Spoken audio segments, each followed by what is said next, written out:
Hello to anyone who's watching this. My name is Freesede, and today I am going to talk about anime.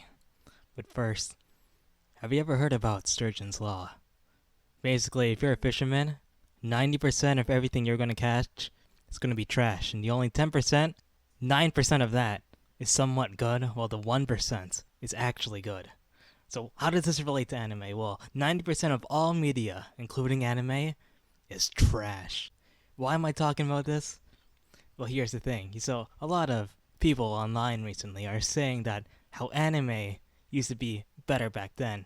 And you know what that sentiment? It's kind of right. Anime was better back then. But here's the thing. Anime has always been trash, but it's also bad today. We got Chainsaw Man, more like Chainsaw Mid. Violet Evergarden, more like Violet Ever Boring, am I right?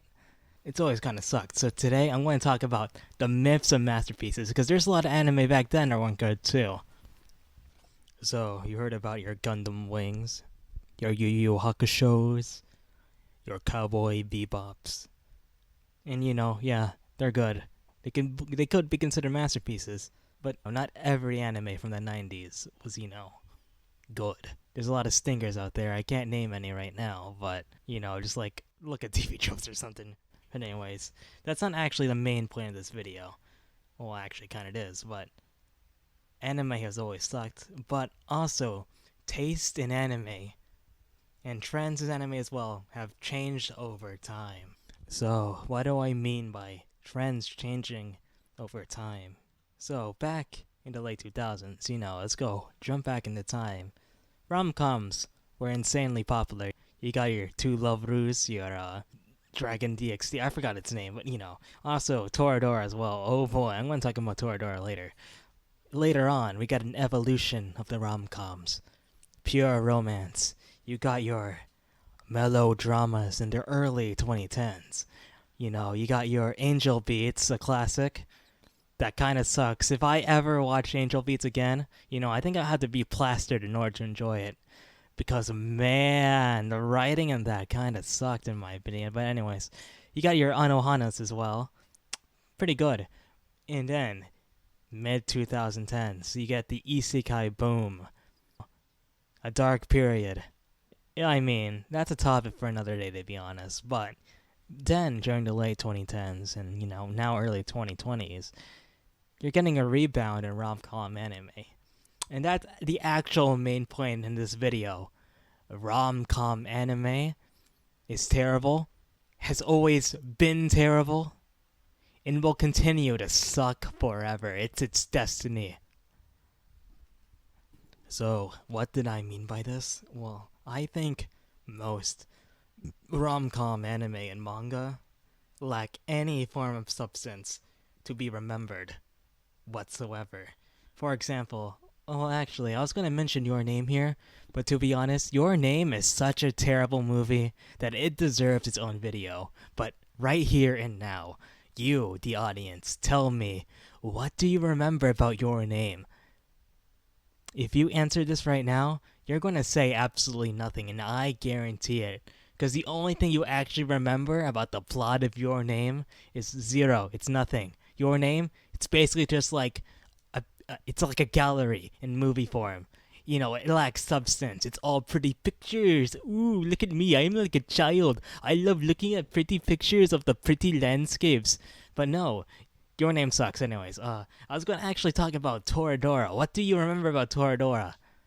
Yeah, that's right. It's nothing special, to be honest. It's been lauded. It's like a classic rom-com of the late 2000s. And what do you remember of it? Nothing. It's just like your average high school. And you know what? That's perfectly fine, but let's not call it like an all-time classic, because it's really not. And there's also another form of the lack of substance in modern rom-coms. It's also the author's lack of experience. Mr. Anime was a mistake himself once said that the reason why most anime sucks these days is because authors these days do not take inspiration from lives themselves. They just take and adapt popular trends into their work in order to stand out.